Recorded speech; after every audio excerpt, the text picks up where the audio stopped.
Hey guys, what's going on? Today I'm going to be doing the part 2 to last time, which is of course going to be the Explaining Skylanders part 2, Gimmicks. So yeah, basically these are Skylanders, not core Skylanders, but others, giants. Okay, so these guys are big and they're strong, the bigger and stronger regular Skylanders.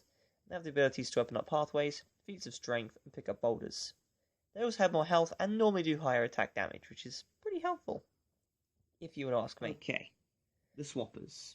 These guys definitely brought something new and interesting to the table, being able to take one half of a Skylander and another half of the Skylander and swap them about entirely.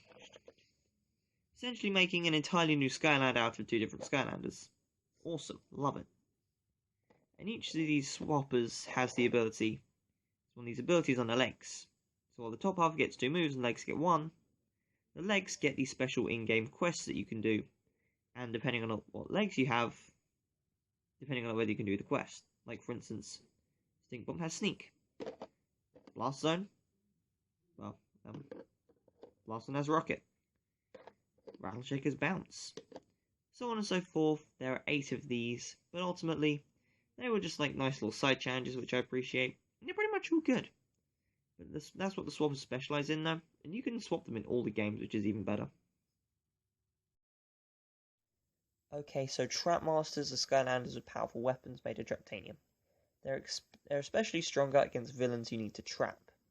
And they're the only ones who can open elemental gates. There we go, finally got the words out. Which is not great, but hey. Superchargers are Skylanders who can drive vehicles that range from cars, boats, and planes. They all have their own individual vehicle, and they can open supercharger gates. Each Skylander has their own respective vehicle, but I'll get into those in a different video. And there are reposed Skylanders whose movesets were entirely changed for this game. The Senseis are powerful Skylanders who essentially trained all the other Skylanders, I suppose you could say. They each have their own different battle classes, and have different movesets. They also have Sky Chi powers, which can be unlocked through Sensei shrines, making them very powerful.